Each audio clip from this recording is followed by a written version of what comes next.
I will call to order the Lake Mills City Council meeting for March 3rd, 2020.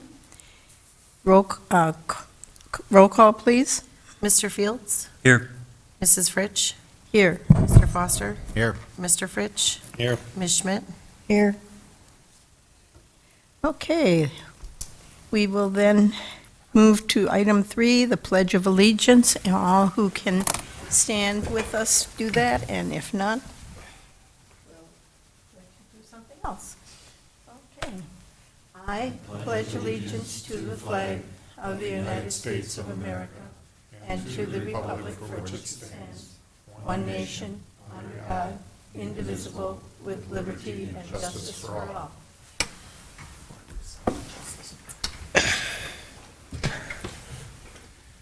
Okay, item 4, correction and approval of the City Council minutes of February 18th, 2020. I move approval. Second. Okay, I have a motion and a second. Is there any discussion or corrections or additions?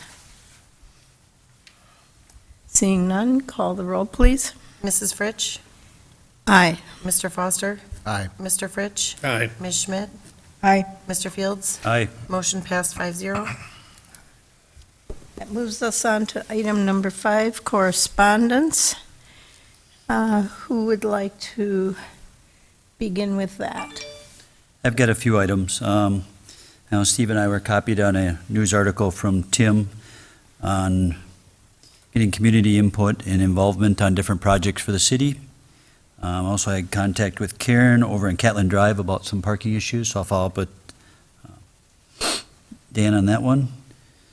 And then I think we all received that email on the 5G that came out today. So, them were my 3 that I received. Got nothing new. Well, we did receive information from Club 55, and the school district also sent us a letter about the RLAC, or I'm not sure, the building over there and so Oh, forth. right. And it was very complimentary. They appreciated what we had done and other people have done, and it's become a very thriving place.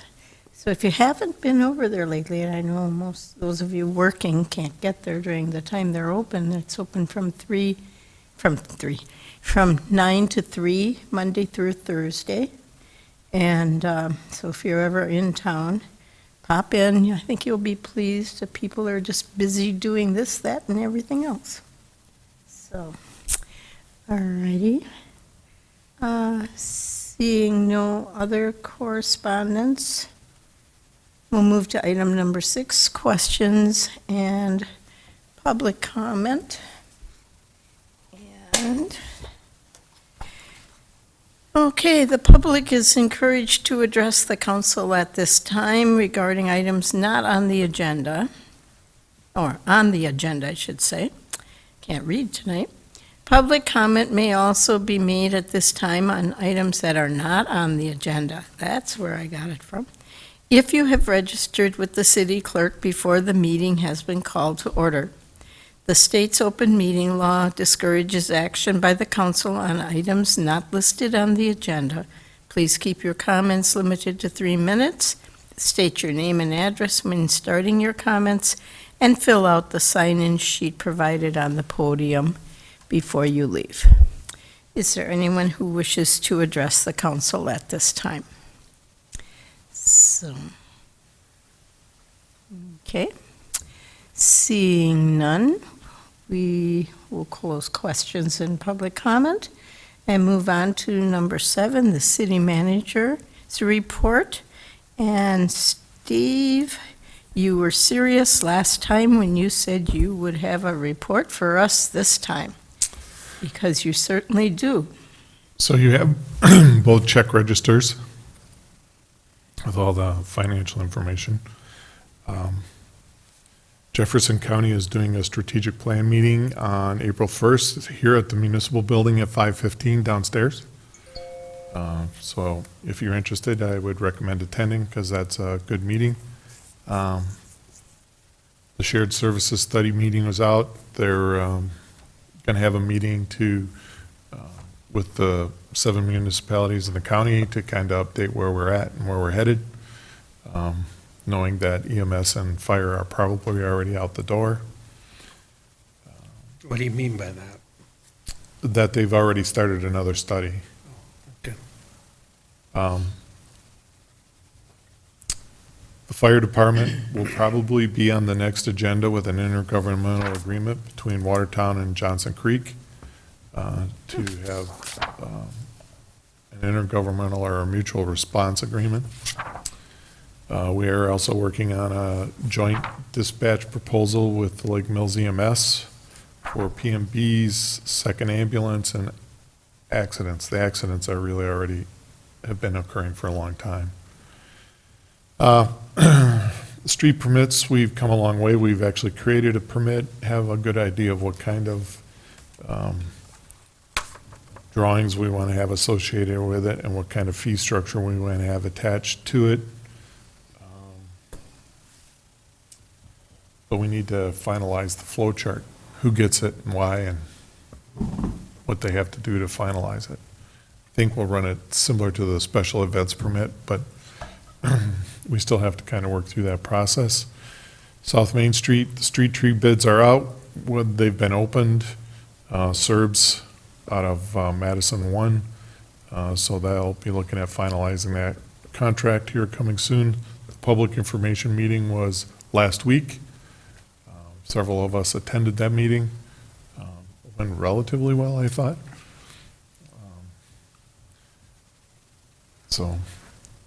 Nothing happening right now on Mulberry Street that I know of. The compost site. Can I ask one question? What about trees for mulberry? We are doing trees in the standard process that we do. Rob will just add them as he has the opportunity through the regular process. We had a special process for South Main Street because we eliminated all the trees. So it'll be partial.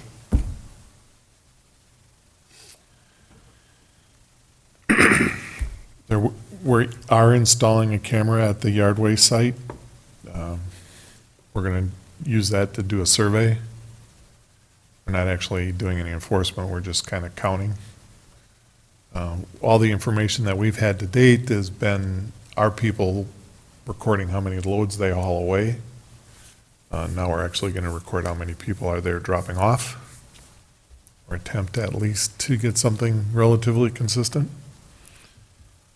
We are meeting on developing a timeline to continue moving forward with the composting study. Sandy Beach Restaurant, same as last time, the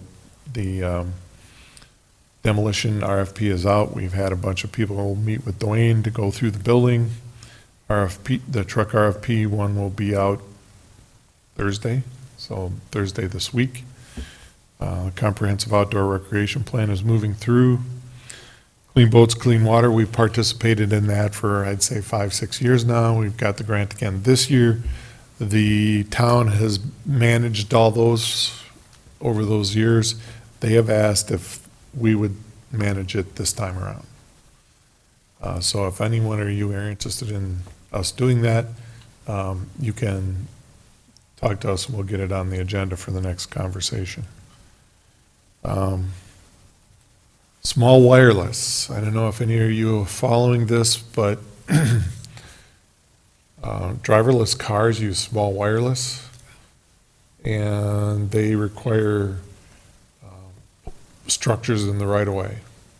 So this is an ordinance recommended by MEUW for dealing with that problem. So that will be coming forward from staff, and you'll probably see that the next meeting or the one after that.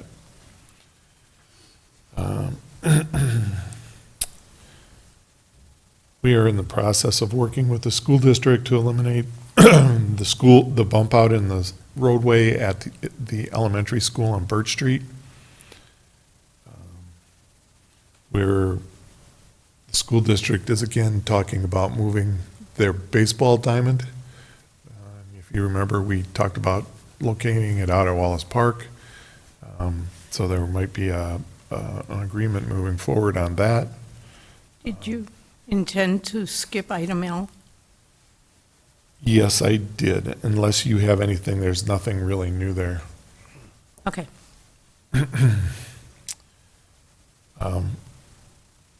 We're looking at, well, we have decided where we're putting new streetlights. So the electric crew is working on placing several new streetlights. Nothing new on corrosion control. The water rate public hearing is March 19th at 10 a.m. in this room. The wastewater treatment plant facilities report, I talked a little about that before, not much change there. But the League magazine had two good little blurbs in their magazine this time about two cities that were required to upgrade their treatment plants in order to be able to meet their new pollution control permits. You might want to read those, see how that went.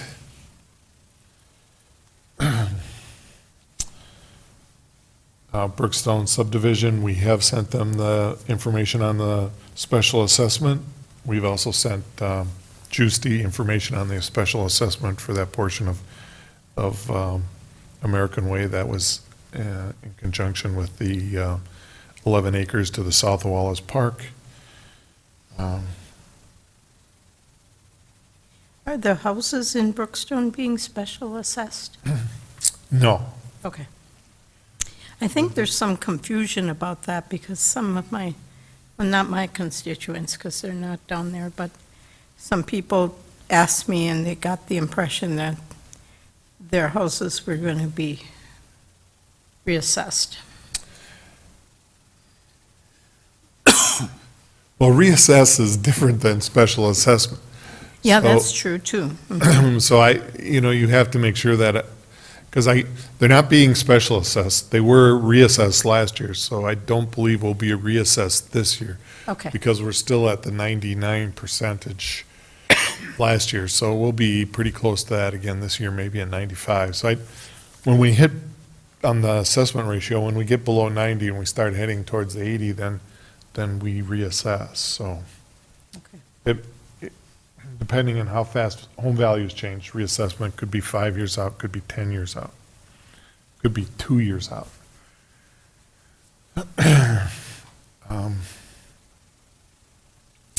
Thank you. Sparkling Waters is a development on the north side.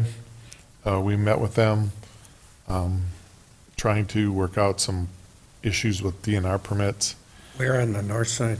across from Tyranena Park, the old Taylor property up there. Lake Mills High School, we're finalizing some of the easements that we have for water main. That was part of their new construction. What is Sparkling Waters?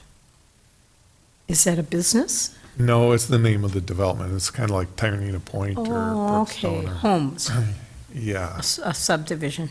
yeah. I thought they were going to give out bottled water or something. No, That's what my apparently mind did Sparkling with Waters that. is a take on Tyranena. Yeah, right? And the lake. thank you. Training, we're trying to develop consistent policy on training. We're still working through that. 1204 South Main Street, we're still dealing with the railroad on that right-of-way issue. Fees are still in a process. I've narrowed them down to the point where I sent them to Dan and Heather to go through them and read them and check them and make sure that everything's appropriate. And I had a meeting with Hope, and one of the topics besides clean boats, clean water was the ATV issue. And I know that we have taken care of developing the annexation document. It hasn't been finalized, but that might be on your next agenda too. So, other than that, I'm done. Are there any questions? What is ROW? Right of way. Oh, right of way. All I could see is roll. couldn't get beyond the roll. Sorry. Oh, right away. We deal with a lot of acronyms. Oh, I know, and I'm not good at acronyms. You hang around with engineers, that's all you hear. Okay. That's an understatement. Acronyms.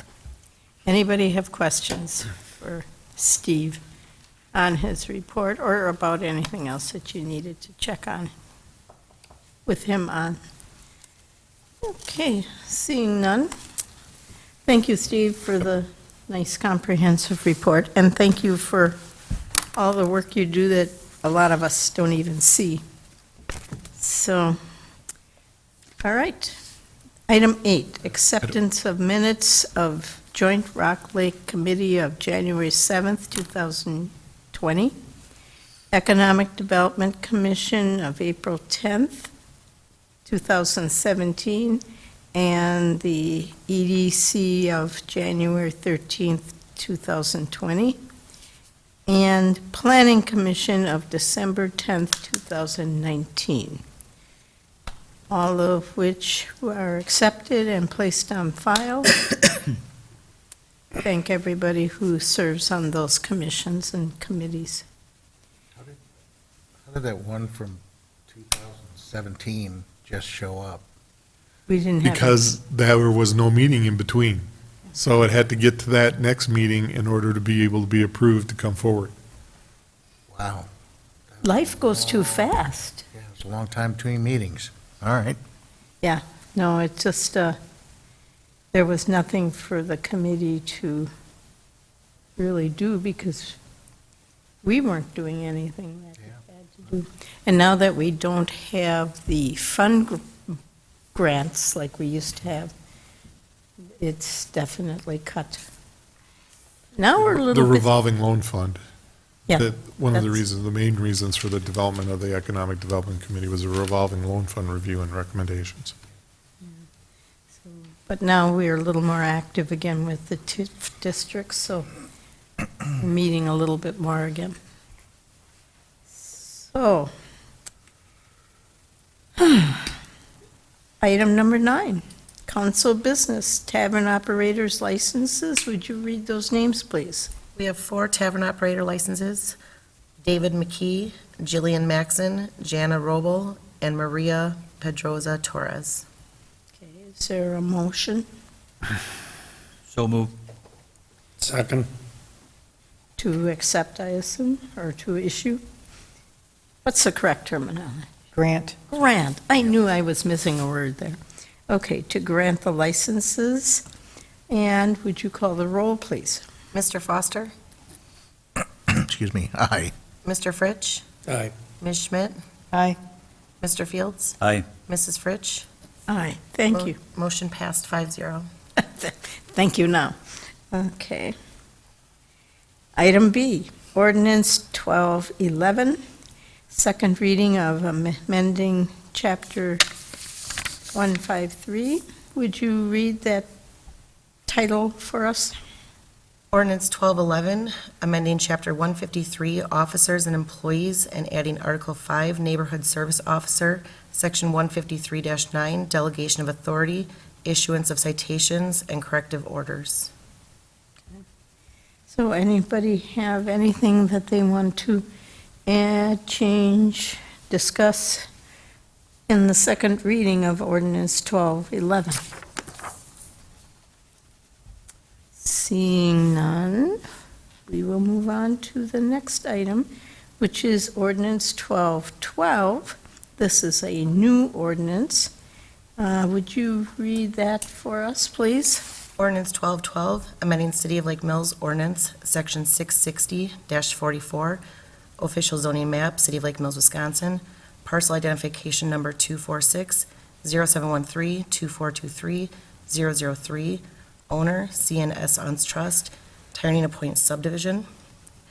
The City Council of the City of Lake Mills, Jefferson County, Wisconsin, does ordain as follows. Excuse me. City of Lake Mills Ordinance, Section 660-44A, the official zoning ordinance and map of the City of Lake Mills are hereby amended to zone the following described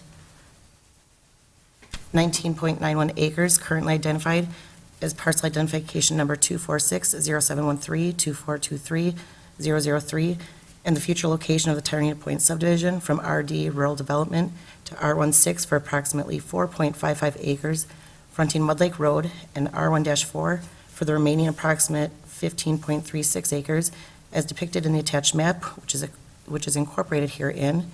All ordinances or parts of ordinances inconsistent with or contravening the provisions of this ordinance are hereby repealed. This ordinance shall be in full force and effect upon passage and publication as provided by law. Okay, I'd like to ask, this is the first reading. Steve, do we proceed on discussing this under this item or under the resolution 2019-9 coming up? Well, this is the zoning. Right, so, So you don't do the preliminary plat unless you have the zoning. right, but where do we discuss the preliminary plat? In this item or the next? Oh, the next one. Okay, that's what I wanted. The plat, the zoning is critical to the plat. So there are a couple options. You can approve this tonight, move it to the third reading, or you can let it continue to move forward. And then there are different ways you can handle the next resolution. So it's not, I mean, you got a lot of options. This is a big change, the zoning, on the south end of town. Well, it was ag until it was annexed to the city, then it was zoned RD with the expectation based on the comprehensive plan that this is the zoning that would occur. So it's not really inconsistent with what we've had in place for quite a while. In fact, it's totally consistent with what we've done in the past. And all the planning that we've done for the water and the sewer and the streets is all pretty much consistent. I mean, the change in the collector's a little bit different, but the zoning is fine. But there might, I wouldn't have any problem with passing it tonight if you wanted to. The zoning isn't the issue. but there's also no reason it has to be passed tonight. No, We don't have to suspend the rules. We could do the 3 readings. And I just think I would feel better if we did do the You 3 could- readings. you could ask Corey if he needs it done quickly. I mean, Corey's the developer. He would be more, have a better idea of what his timeline is than I would. Well, I'm not concerned with his timeline as much as I am what you see as the city's timeline. I haven't, so you don't have any reason to have to. It would be Oh. okay if we did the typical 3 readings, right? Or you- Yeah, the city has no timeline. That's what I'm saying, okay. Yeah, we're not developing the site, we're not moving anything forward. It's pretty much, if he has a timeline, that's what we consider. So, yeah, it's not a, Yeah, this did go through Plan Commission, with a public hearing, so there was chance for a public hearing, so whichever way you think you'd like us to go with it is fine. it was unanimous at Plan Commission. Unanimous, yeah. And like I said, the zoning isn't the issue that you're going to want to talk about tonight. That's a different issue. And either one, I guess you can deal with it in either form or fashion. The resolution that's coming up is conditional approval.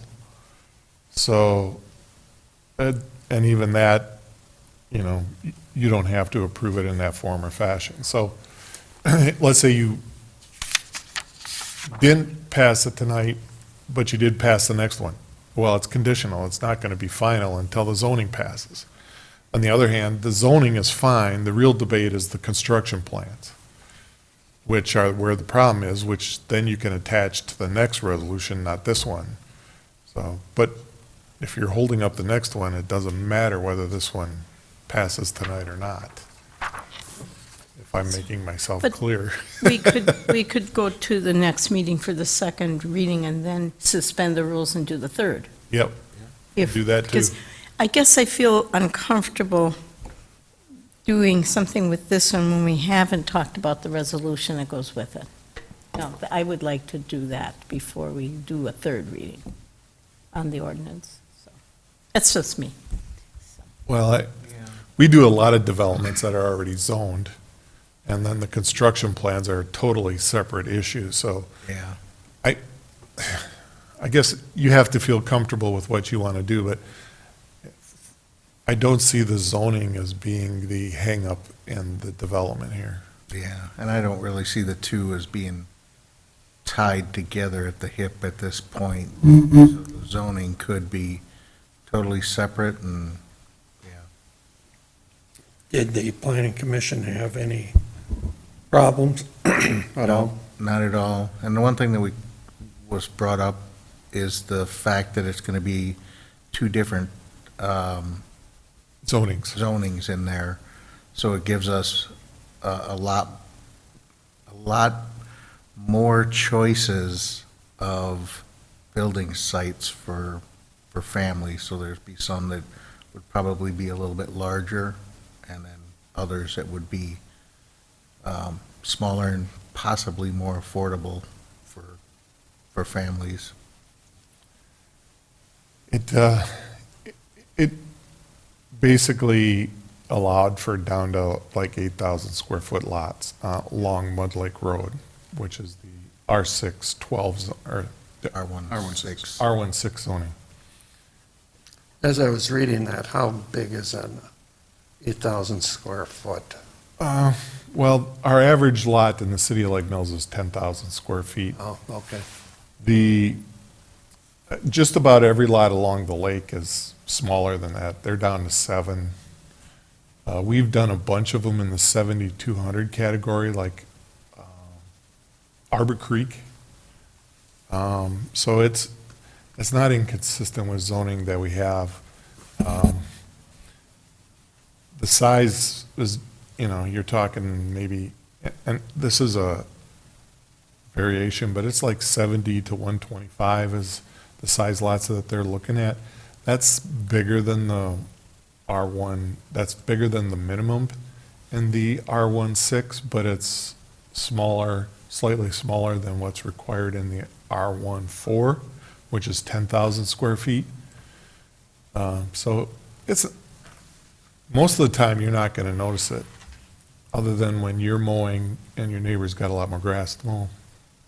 But it's not that big of a deal in the overall perspective. It allowed the consistency of the streets and some of the other items within the development to match up better. So our planner actually suggested the zoning change. And of course, Corey was more than willing to comply.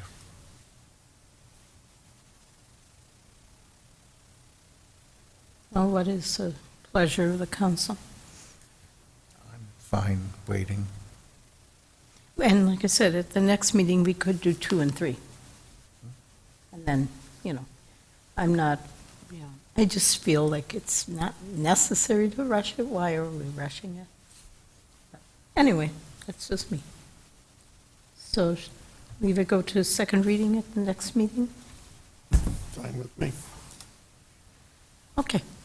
Then let's move on to item D, Resolution 2019, the final plat of Tyranena Point.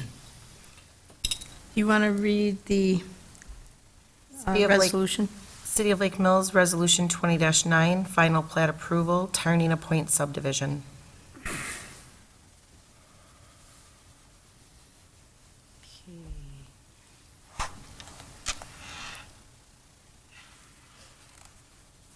Does anybody want anything more read of the resolution? Or are we okay? We're okay. Well, I got a question. Yeah, go ahead. I guess this Oh, is, wait, we should have a motion. I'll move it. I'll second. Okay. So we have a motion and a second. Now you can ask your question. In the Section A, Clause 5, just for my clarification, am I interpreting it right? It says in final form, within the time period agreed to between developer and city, the approvals recommended therein shall be null and void. That means if they don't do it, everything's null and void. They have to redo the final plat. The preliminary plat wouldn't go null and void, but the final plat would. So they'd have to come back and redo it. Sometimes we've just,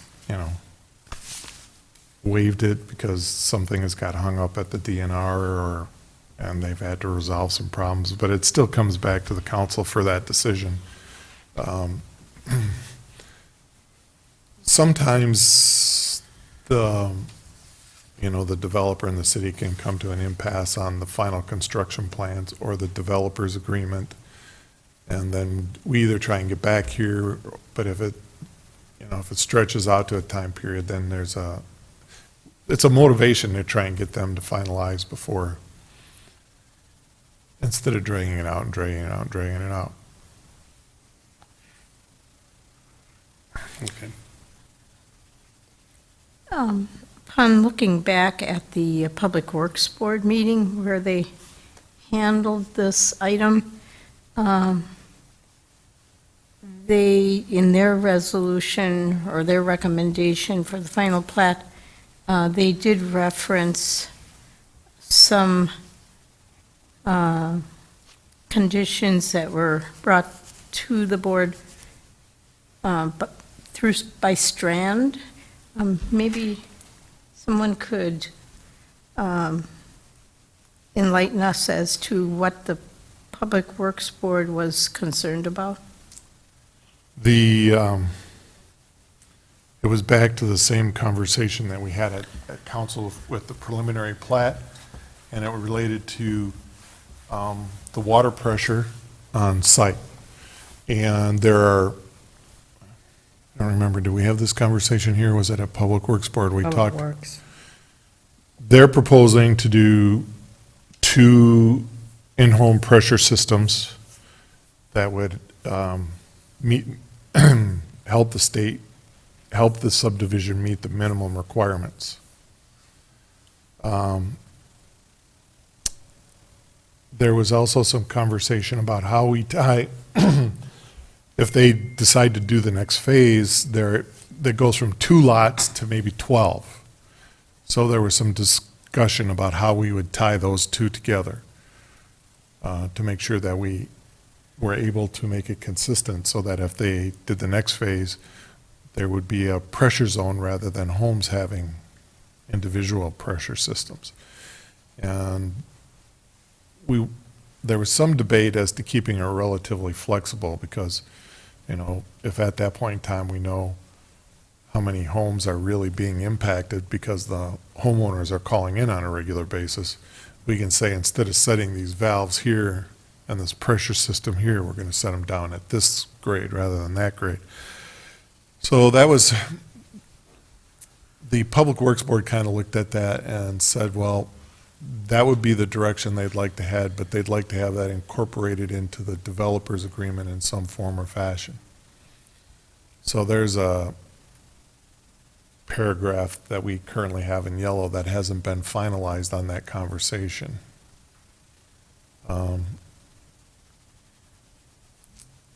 And we still have the conversation that I felt was, there's a minimum that the DNR sets, but I don't believe the city has to accept that minimum. So the real debate, all the public improvements in the subdivision meet our standards. We really kind of fall to the NR codes as to what the pressures are going to be. We don't have anything that states separately. But I think as a council, you could evaluate that and say that we want this written into the agreement, that we expect these pressures to be at this level when we finalize. And Corey can do it through a pressure zone, or he can do it by dropping elevation, or, he has some options there. But I think the council's point is that I think the standard is 35. We're looking at our estimations at it being about 37 to 39. And I believe that that's pretty low. It may meet the minimums, but if you were living there, you're probably not going to be very happy with your water pressure. So I was thinking, I don't have any problems with the proposal for this subdivision as having the in-home ones and then the pressure being ready. I think what we have to look at in the long run is we're going to sit down and write a developer's agreement that says we're going to hit this point. And I think you guys are the ones that have to set. Would you agree with that? So knowing very little about the in-home pressure systems, things like that, I'm assuming if that happened, then any maintenance or whatever on those systems devices would be up to the homeowners. I don't know much about them, that's why I'm asking. The way the code reads, those in-house are the responsibility of the utility. Okay. It doesn't, like cross connections are our responsibility. We have the property owner hire a plumber that submits a report to us. We could do basically, I believe, the same thing in the developer's agreement here. The goal in the long run is not to have those.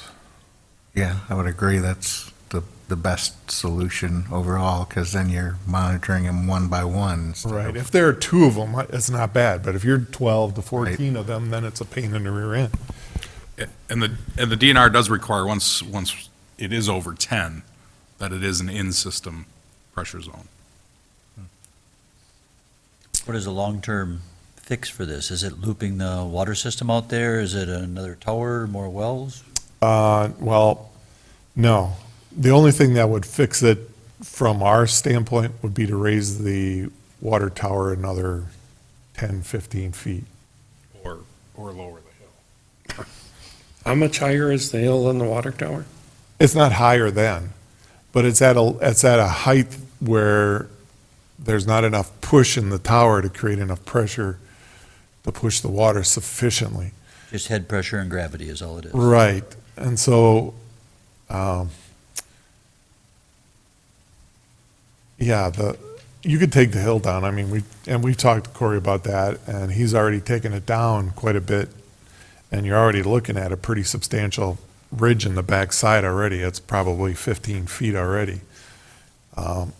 So that's pretty problematic.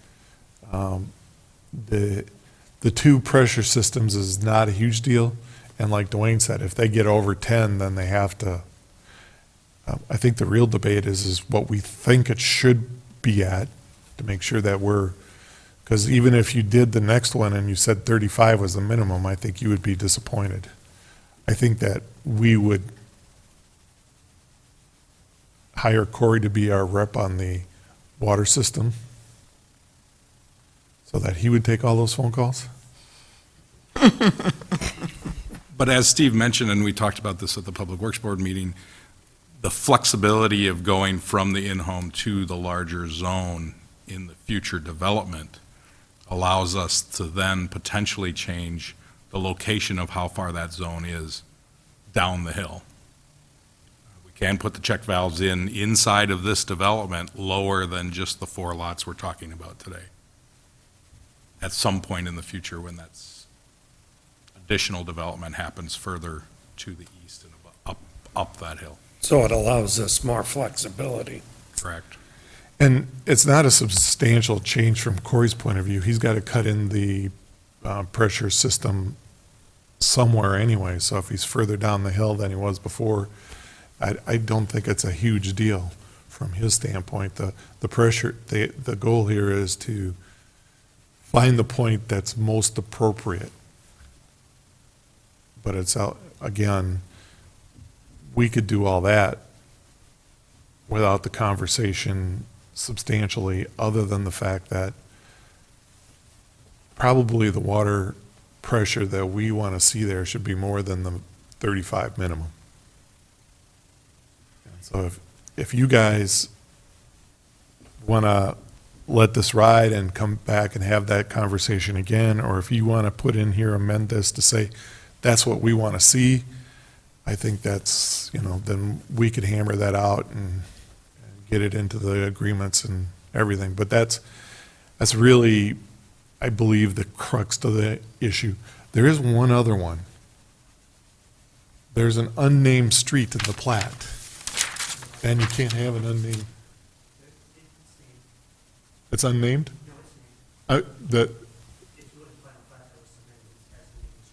Oh, what is it?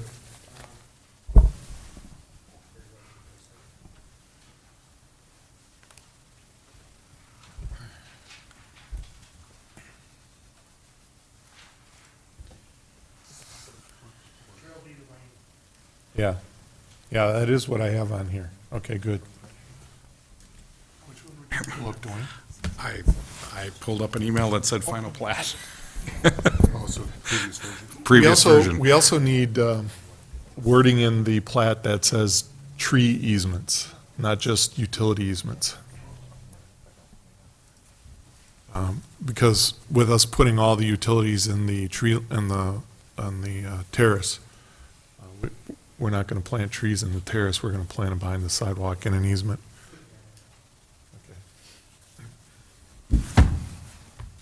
So it'd be, And we also need to finalize those two, lot 32 and 33 grading easements. So, I was going to say, it'd be nice to recommend something to have put in there as far as a pressure, but I don't think any of us are experts up here and would even know what a recommendation would be for that. Well, doesn't that tie back to the Public Works Committee where they, with the reference that they made about noted in the planners and engineers memos? Do you have access to the Strand memo that they got? Dwayne? yes, and he didn't actually recommend anything on that. He just noted that that was an issue. My hope was between the Public Works Board meeting and tonight's meeting, that these issues would have been worked out between the developer and city staff and our engineering people so that everybody would know what the standard ought to be, that I don't feel that the council has the expertise to be able to pick a number out of the thin air and say that's what we want. It does, in the engineer's memo, it does say to maintain 40 PSI at ground level. So the engineer is recommending 40 PSI. That's, I guess, where I got that from. So do we know what our other developments are sitting at? So, your Brookstone and your, Most of the city sits at about 60. But they range from about 45 up to, I don't think we have any above 75, do we? I was going to go a little different direction. So the highest points in the city that are currently served are elevation of 884. Those two locations are on Pine Street and on North Ferry at around Marguerite Street. Those are the two highest points. So 884 versus the 908 that's proposed on the highest lot in this development is a difference of 24 feet, and that's a difference of about 10 PSI in pressure.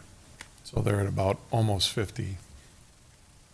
and if we made a decision to put something in here,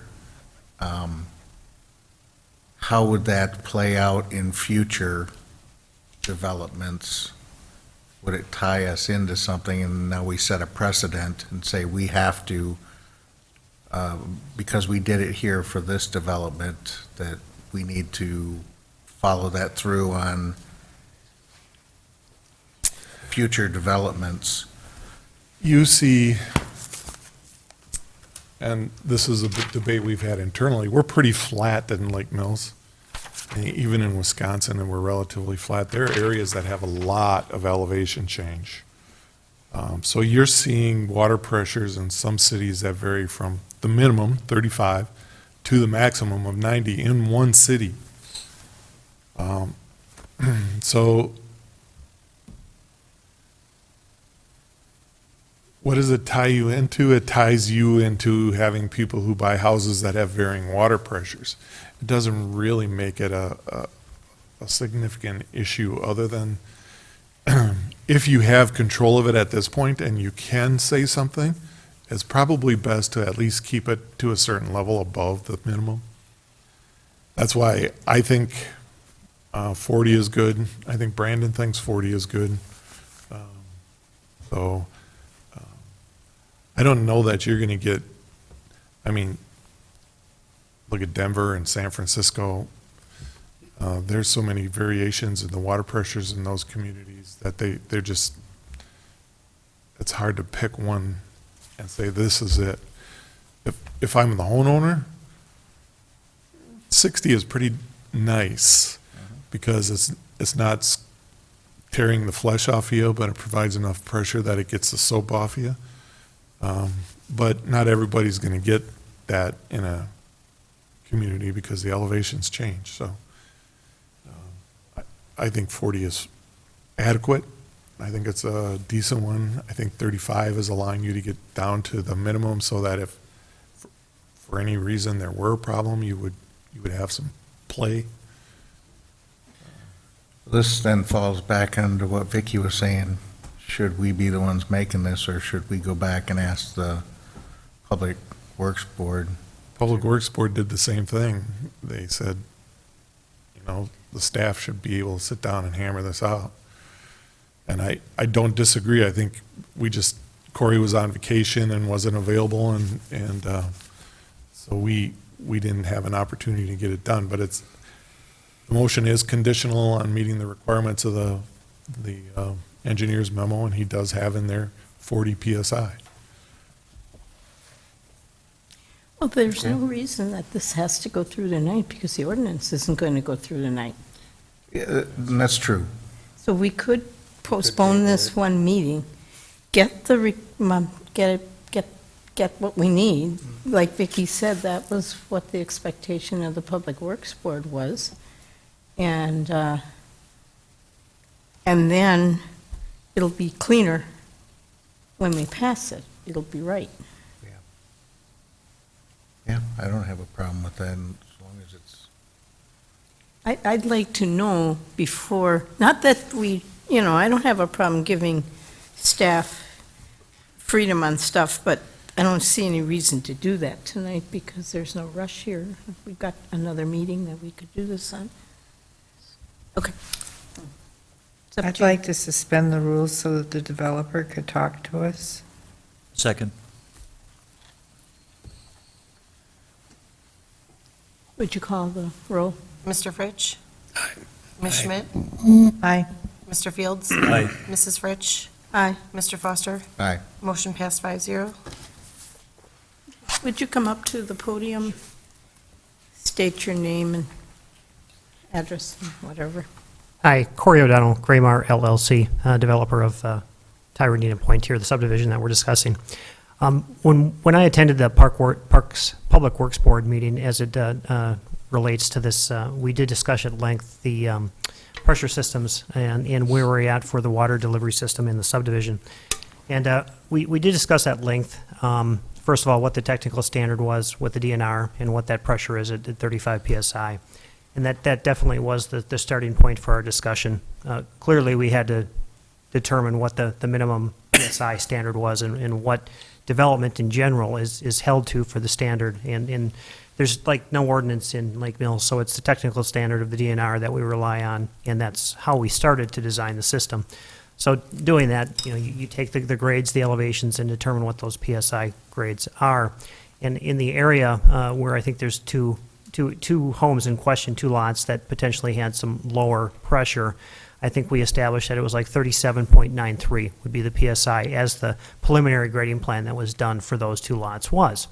So the discussion then was, okay, what do we do with those two sites? And then globally in general, what are the thoughts about the pressure in the area and how does it relate to the next phase? So we discussed that at length and determined what might be acceptable. The Public Works Board said, well, I think we need to be above the 35 minimum. This is something that we can look at. I indicated that we could also look at potentially even doing more cuts into the hill and getting the elevation to change the best we could based on grading work on the site, which, our grading contractor is currently looking at. My understanding, though, is if we needed to go with 2 water pressure systems on these 2 lots, that could take us to the 40, could take us to the 45. That individual pressure system per home would get us to the standard that we're looking for. We're looking for some direction on what that PSI should be. Per the technical standard, anything above 35, the DNR is saying is the minimum that's required. So before we even added a booster on there, we were at almost 38. We do a little bit more cut there. We could easily get to 40 maybe without even a booster system. If we leave grading as is and we put a booster system on those 2 lots, we clearly could fall within that 40 to 60 range that we'd be looking for.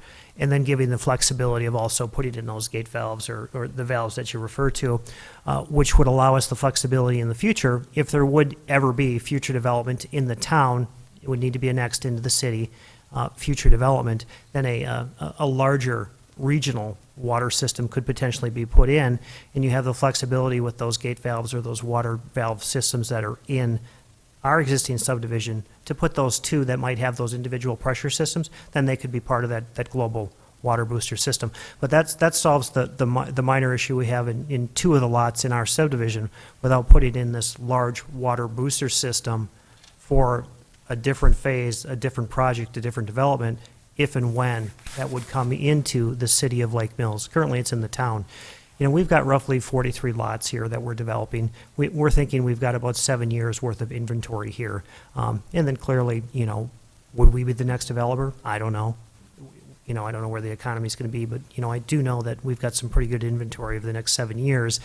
So putting in a regional water booster system in our site that doesn't necessarily need it, I don't think the onus should be on this site. It should be on the next one, if and when that would go, whether that would be us developing it or the next person. But you also develop and look at land costs. So with the understanding, knowing if there's a large water booster system you have to put in that next phase, well, that's negotiations you have with that landowner when you're looking to purchase that because of the different nuances that are required to develop the property. Here on this one, for example, those negotiations have all been met and we sat down and determined price, but we're not thinking a regional water system is needed in this location because there's 2 lots that could be fed with individual water booster stations, and we were operating under the DNR's technical code that you could go up to 10 lots in a subdivision with these individual water booster stations without even thinking about a regional one. So those are all factors on my end that I look at when you look at development, what you need to do, how you can solve issues, making sure you've got a product that, ultimately we need to stand up behind it as well and say, hey, we've got water pressure that's needed. First person they're going to call it is us, not the city. But, we need to be sure that we have reasonable answers. DNR technical standards, 35 PSI. This is what we did to get to 40. That's before the booster, or we put a booster in. That got us from 40 to 60. So, we have answers for questions if and when they may be raised about the water booster systems. But I'm thinking we've got a pretty good PSI here even before potentially putting that booster system on if we need it. And then the DNR technical code allows for that as well. So I kind of thought we had a path moving forward to solve this particular phase with what we needed with the PSI, with the understanding that, my understanding was we were going to go to staff review on where they wanted that ultimately to sort out. After they see our final grading plan and they can determine what that PSI is, then they can make the calculation. Now, Corey, you're good. I think that your grading plan as shows, you're above 40, you're good. Or, you know what, Corey, you just didn't quite get there. I think we might need individual water booster stations on these 2 lots, and then go from there. But that was my understanding of how we were moving this forward to solve that issue on this particular concern.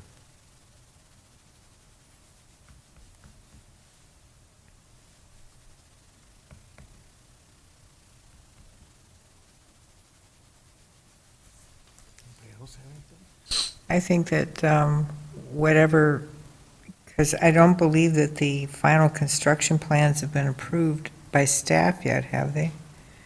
Well, in conjunction with approving those, you'll have a better idea about the grading, and you'll work out the details of the developer's agreement that we could approve tonight based on you working out these technical details by the staff, and it doesn't necessarily have to come back to us unless you hit an impasse and you can't reach an agreement.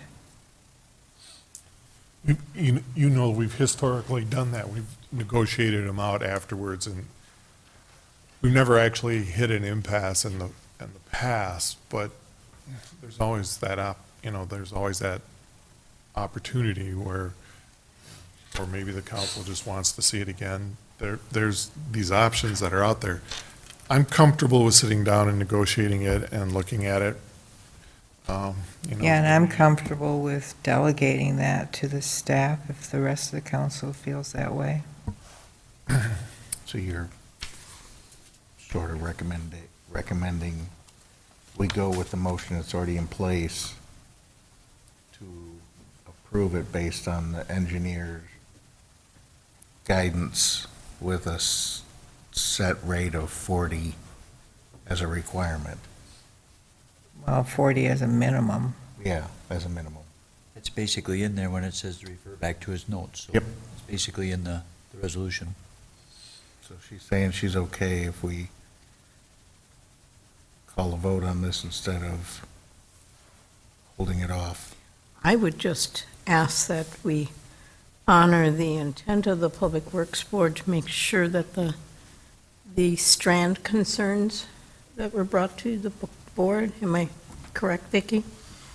That there were concerns that weren't solved Well, at that time. basically, I think I was the one that was raising all the concerns at the Public Works Board meeting, and where we left it, I believe, was that it was going to be worked out at the staff and developer level, and worked out into the developer's agreement, and doesn't necessarily need to come back to us, because we don't have the technical expertise to be able to just referee it anyway. And so unless we hear back from either the city attorney or the engineering consultant that there's an issue, I don't know why we can't just rely on staff to work it out. This is listed as conditional, so all these conditions have to be met. Otherwise it would be null and void, so passing it doesn't really do any harm unless they don't. Really, it's still held up by the ordinance on the zoning. Sure. Yep. So we could, you approve it tonight, we could have all the agreements. You could have the same conversation next week or the next meeting based on the ordinance is going to be back on the zoning. We can say, yeah, it's done, or no, it's not. Yeah. But right now, if you approve this, all these conditions are in here, which, talk about zoning and construction plans and other reviews, and hopefully we could have those knocked out by the next meeting. Some of it's still on a timeline that's held up by TID number 5 amendment. Because obviously we can't do our part of the construction, can't award that contract until TID number 5 amendment is approved. Do we have a date for that meeting coming up? Yes. Okay, I just wondered. I don't need the date, I just wanted to know if we had one. So. I have to look it up. Well, as long as the concerns of the Public Works Board are covered by staff, I have no problem with moving on it tonight. I just Agreed. wanted to make sure that we didn't get lost in the shuffle. Because we appreciate the work the Public Works Board does, and we, Guidance. I Yep. think they're all covered. I have one question on the final plat, but not related to water. And that is you said that there's a retaining wall. No, it's a steep grade. Oh, that's what I was wondering. Steep grade or wall or just what? Is it Sliding in the real wind. steep, Yeah, it's pretty steep. cliff? No, it's not a cliff. Okay. Is it mowable? Or do we have to have sheep grazing on it? Some people might say it's mobile, some people might say it's not. Okay, but it's not artificial. No, it's not artificial. I think there was still some discussions on the plan set with regard to what was going to be placed on those steep slopes. I don't think that was resolved with Mike. Right, yeah. Where Because is they were that? looking at grabbing an easement on the other side and actually shaving them off The so that top they of the were. hill. So it would be at the end, the eastern ends of both of the east-west streets. Okay.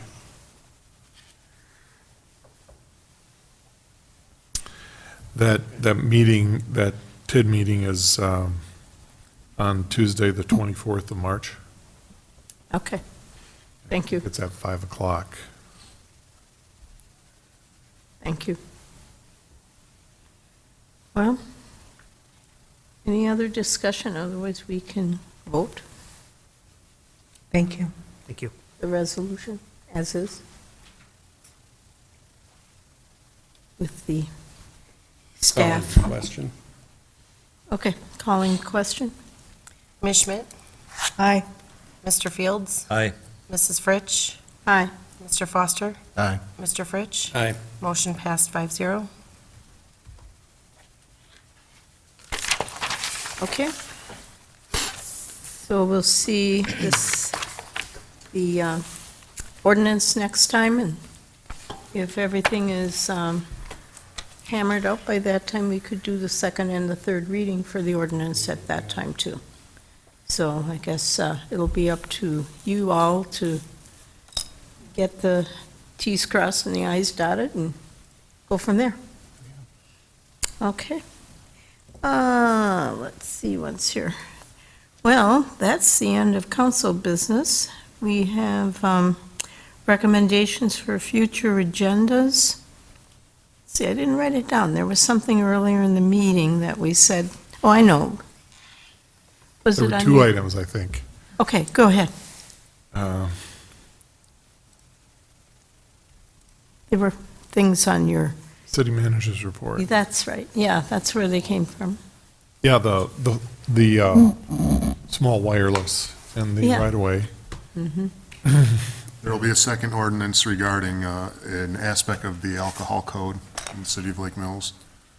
And I think the ATV issue will be up for that annexation, and then we'll invite the gentleman to do a presentation to the board. And Still have to talk about branding, and I don't know when we'll be able to get that in. yeah, I had talked to Erin. She was going to send me something, that she hasn't done it yet, so I know she's busy. The intergovernmental agreement from the fire departments. Yes. That could take us a while, I suppose. Unless you've got it all hammered out, cut and dried and ready to go. As I understand, it's already been approved by the city of Watertown and the village of Johnson Creek. Oh, we're the last ones. Ooh. Okay, well, I hope Would that's, this set a precedent for the county? For the county? Yeah. Yes. For the state? No. No, there are a lot of these agreements in the state. okay.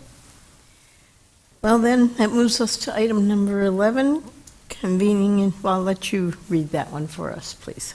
Convene into closed session pursuant to Wisconsin State Statute, Section 19.85, Sub 1, Sub E, deliberating or negotiating the purchasing of public properties, the investing of public funds, or conducting other specified public business whenever competitive or bargaining reasons require a closed session. Okay, so we will be moving into closed session at this time. We will not be back for the television viewing audience, so thank you, all of you that watched at home. Let's have a motion on that. Oh, yes, we must have a motion. Yep. I'll make a motion to convene in a closed session. Second. We have a motion and a second. Call the roll. Mr. Fields? Aye. Mrs. Fritsch? Aye. Mr. Foster? Aye. Mr. Fritsch? Aye. Ms. Schmidt? Aye. Motion passed 5-0. Okay, and thank you, Dan, for catching that. So, we don't gavel that, I don't think, do I? No, okay. So we're now going to move into closed session.